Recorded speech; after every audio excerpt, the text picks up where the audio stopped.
Street, 389 Broadway. Guaranteed to be a home run. Now get all the racing information you need right on your mobile device with Capital OTB's new mobile app. Wager anytime, anywhere, right from your smartphone or tablet. Get up to the minute scratches and race results. Watch our morning TV shows. Check out the Handicappers Report. Find a branch or easy bet location and be up to date on all our latest promotions. It's everything you need to watch, wager, and win right at your fingertips. The new Capital OTB mobile app. Download it free from the iTunes Store or Google Play.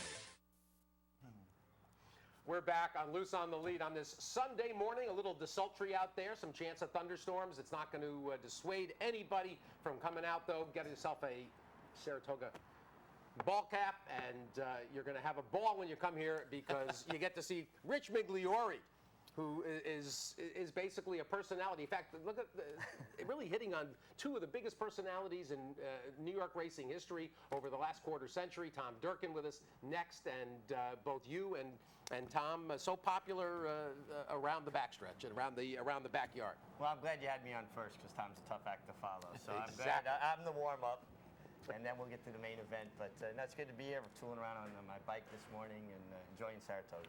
Well, and Rich, we're warming up and tooling up for this meet 2 days in, and already the pitchforks are out for the stewards. We're going to watch yesterday's Sanford, and we're also going to watch a race from Friday, and second race of the meet that is worthy of discussion. Whichever the guys whatever they want to roll. I wanted you to talk a little bit about jockeys and what is going on and how everyone should view this. We're going to watch the second race from Friday, and at the top of the stretch, the eventual winner, Lemon Liqueur, is going to really, to me, kind of charge through under there it is right there. The contact comes once and in the green, and boom, there it is again. The second time I thought was the one that was more egregious of the two. And then the eventual runner-up is the horse that was bumped twice. And there's really no way to quantify how that affects, especially a young horse in a situation like that. They're running. Contact a lot of times takes the air away from them. Now the horse draws away late, and it leads you to believe where you can say, well, it wouldn't have changed the outcome. That's the best horse. But again, how do you know how those bumps affect, particularly a young horse? Well, and talk about it coming, on the turn when they're straightening, when in some cases they may be changing leads. Well, you can see, though, I mean, Jose Ortiz on the winner, the one horse, was looking to get out from behind the kickback of the horse on the lead. So he knows he's got horse. His horse is running through the dirt, but not really bearing down, so he wants to get out in the clear. Now, Manny Franco on the runner-up, his job is to try to keep him in that lane and keep him uncomfortable if it's possible. And then he kind of bowled his way out, and he went on to victory. But that's where it gets dicey. When how do you say what affected the outcome of a race or not? Both of those horses had run at that point. Here it is one more time. Right now he's going to come out from behind the leader. And he's got Paco Lopez in front of him. Paco just took a look around. Everybody knows Paco. He would have loved for him to go inside him because he'd have shut the door when he got there. So he knows he's got to come out around him. These are all the thought process that goes on. You have to know the horses around you, and you have to know the riders around you. There's some guys you can get through on. There's some guys that if I get in there, it's going to be heck to pay. That horse in the pink that runs second is an obvious bet back. Her name is Here Comes Rosie for Maya Engelhart. And I talked to Maya, who said that when it was live, he thought, okay, I get it, no call. And then on replay and watching a couple times in slow motion, he realized this may have been a little bit more of an affect circumstance than let on. Well, I think the first one was okay. I think he put his shoulder out on her and made sure he was going to secure that path. And there was contact, but I thought, okay. But the second one is the one that kind of felt like it went over the line.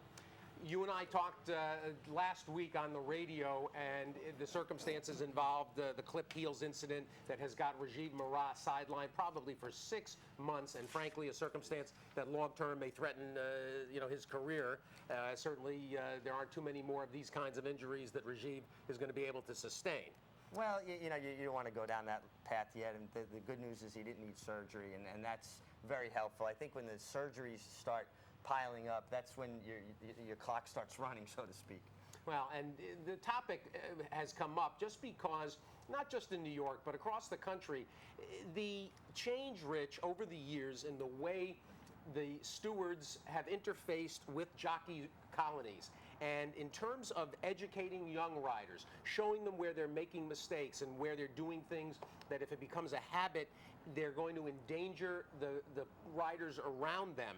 And we're going to watch the Sanford in a minute, and we're going to basically be focusing again on Jose Ortiz and on something that he did that cost basically Rudy Rodriguez, Michael Dubb, and Mike Caruso and partners, basically cost them a stakes win. And we'll talk about it, but in terms of your days on the racetrack as a rookie and then as you've seen it evolve, talk about what has really been more and more a leave it alone stewardship. Yeah, well, I mean, it's gotten rough. It's gotten, to a point where now it looks like a free-for-all at times. But to be fair, I mean, listen, being a steward's a tough job. Most people wouldn't want that job, and they'd find out how tough it was if they had to do it. But jockeys used to police jockeys better than they're doing nowadays. It seems like, I remember starting out in the 80s, I used to do something, I would take a liberty going into a turn, I'd have a lot of horse, I'd be, a little cheeky about it.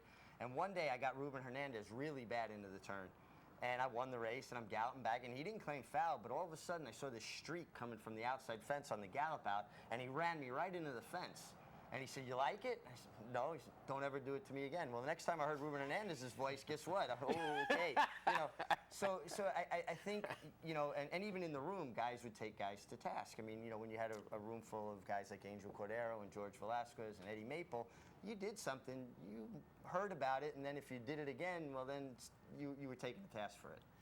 Let's watch yesterday's Sanford, and this is one that people are still talking about this morning. They may talk about for quite a while as the meet unfolds, because you have a situation where a colt, again, lightly raced horses, 2-year-olds in a Grade 3 stake, the Sanford. We're watching here as Magna Light in the familiar yellow jacket of Michael Dubb, and there's one left hand.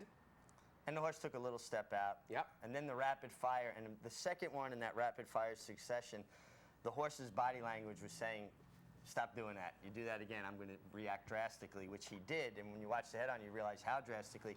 Now, the ironic thing is as dramatic as that was, I really don't think he bothered anybody there. I think he was just clear of horses at that point. I think what probably was the reason they took him down, and I don't know this is fact, I didn't read the report, was when he came back in. Now, you're going to see this here. Now, that's a pretty dramatic move there, but he was just clear. Nobody stopped riding. I think it's when they come back here, you're going to keep the horse in the black in between, and you can see how he has to turn his head and kind of steady, and he was beaten for second. So I'm sure the thought process is that maybe that cost him second money. But as dramatic as the first incident was, I don't think that did anything. And that's a great point, too. I'm wondering if Percolator had gotten up for second, had held on to second, if maybe they wouldn't have DQ'd. I really think that it would have been official. I think it wouldn't have changed anything. But the fact that he was just beaten by Uncle Vinny on the outside, and he did get put in an uncomfortable position. Now, you got to understand, too, people say, well, he wasn't as bad on him, but he's also got to try to protect the guy inside of him. That's Kendrick Carmouche's job as well. So he's getting put in a position where, do I just allow my horse to keep coming forward, and there's a rail there, so he has no wiggle room, or do I have to steady a little bit to make sure he doesn't get in jeopardy? It was a tough call. I can understand why it came down from the second incident. And again, I didn't read the report, so I don't know if they took it down for the first or the second incident. Larry Comas, when he explained it, and he's getting the explanation from the stand, he claimed, the way it must have been told to him, that it was from the pass out. And here we go. In fact, after this finishes, guys, run this back again, because I want Rich to talk about what was more even important than the 3 left-hand sticks. Now watch. 1, 2, 3 now. We got to go back. Bring it back, if you don't mind, to a little bit earlier, because 2 strides earlier, when he hit him the first time left-handed, the horse absolutely shies, and you can see the body language of Magna Light say, "Don't hit me again like that," and yet he does it 3 more times. Now, listen, I want to be fair to Jose Ortiz here, and I think he messed up, and I think he knows that more than anybody else. But it's a big race. It's Saratoga. Everything's heightened here. And he's still a young kid. As polished as he is, he's still a kid. I think he got excited. And I can't count on 1 hand or 2 hands how many times I got excited in a big race. So I want to be fair in that respect. But I think this kind of points out the whole thing. Like California came up with that rule. I was just you about can't to hit a bring that horse in. more than Yeah. 3 times. Well, personally, I think it should be you should only hit a horse 1 time because you can't hit a horse in stride if you hit him 3 times. If you think about the way a horse moves, when a horse is stretched out and a rider stretched out on them, as we watch that again, if your arms are straight, that means one of or both of the horse's front legs are on the ground. A horse, if you hit him at that point of the stride, all he's going to do is pick his feet up faster. He's not going to propel himself. You want his hind feet on the ground and then propel forward. So if you hit a horse 3 times in a row, at least one of those you're hitting out of stride, and maybe twice. So I think it should be you hit a horse, you go back to riding him, you hit a horse again. Here we go.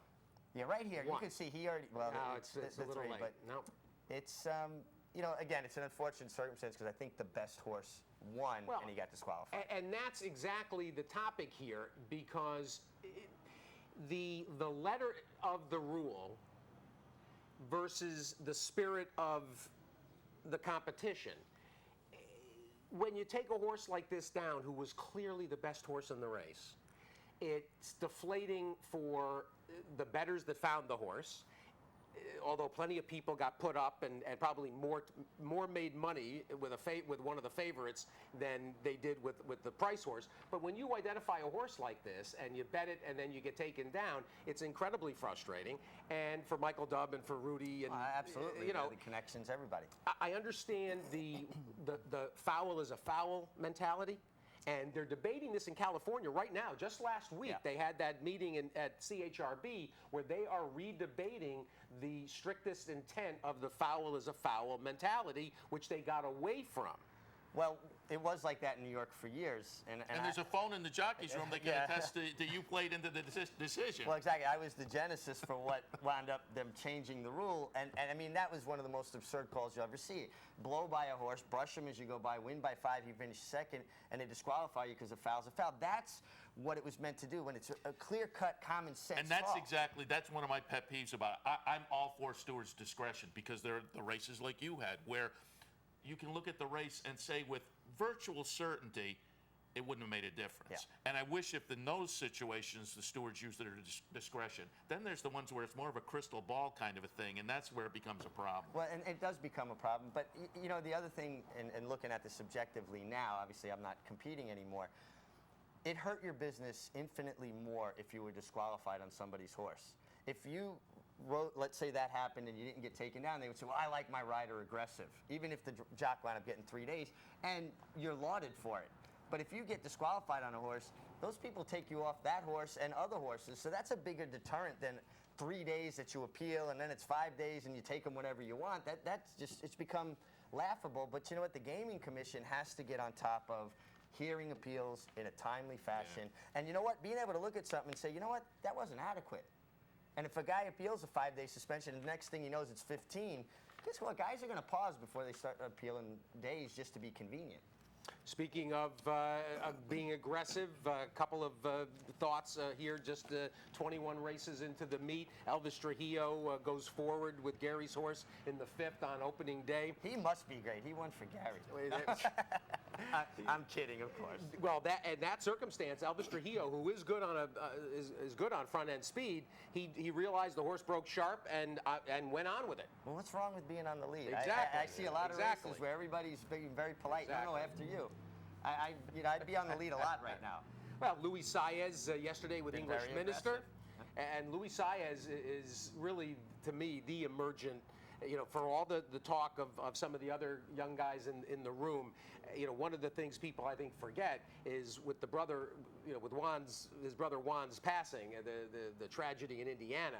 It took a few months for Luis Saez to get his momentum back, and he's in full stride right now. I think he's riding great. The go-to guy. I think Junior Alvarado, Jose Yes. Lezcano, both riding terrific, and the obvious guys. I mean, listen, Johnny Velasquez is leading rider right now, and you know, you look at the performance he puts on. How about the stake yesterday? Hard not to like. Yeah. I mean, what a ride. Yeah, we watched that earlier. That was an incredible race. And on Saratoga Snacks. Johnny Velasquez last week down at Belmont. That was a great ride, too. Absolutely. Well, if he wasn't in the Absolutely Hall of Fame, he would have got in for that one. One rep for Gary Siaka. You're going Come to on. make that back up again, aren't you? Kendrick Carmouche, too, the guy that Rides a deserves good plenty race. of attention. Rides a good race. Good rider. Really, really thoughtful. Smart. He sees the race really well. How tough is this room this summer? Really good colony. Excellent colony. And, you've got a nice, diverse group, too. Some really young guys that are extremely talented, are going to make mistakes, but are the future and are really, really good riders. And then Hall of Famers like Johnny Velasquez. Eric Cancel, the only bug on the grounds? Yeah, which, people would say, well, that's a good thing for him, but usually it's better if there's a few bug boys and they feed on each other, because then the bug gets hot. You actually want other bug boys to do well because they got a double call, you pick them up, you have a double call, they pick them up. Yeah, so really only one weight allowance available. He's got a pretty good mentor, huh? Angel Cordero. How'd you like to go home every night as an apprentice and watch races with Angel Cordero? I was too busy trying to fend him off in the afternoons. He wasn't going to show me anything on the replay center. Something tells me that Eric Cancel would like to spend some of his evenings without Angel. No. That's not a good thing. Rich Migliore, as always, a tremendous addition for the analysis.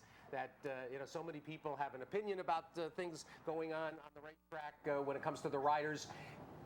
Better served, obviously, talking to somebody who rode how many thousand races?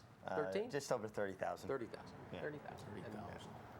Just shy of 5,000. How many wins? 4,500. Like 4,500. 4,500 yeah. wins. If I didn't get hurt so much, I'd have got to 5. but 5, you would have got the 6. You missed huge chunks of 3.5 years. 3.5 years worth of wins. So another 1,000, another 1,200 wins. Now I'm frustrated. Rich Migliore. We're going to take a break. Tom Durkin's going to join us. When we come back, it's Loose on the Lead, opening Sunday of the meet. Come get a hat.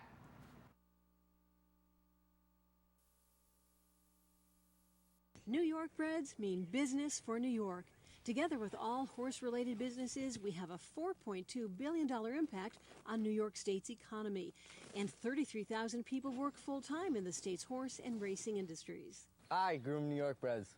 I gallop New York breds. I shoe New York breds. We breed New York breds. Horse breeders in 50 New York counties pay millions in taxes while preserving farmland. New York breds, we mean business for New York. Hey, race fans, head down to the all-new Clubhouse Race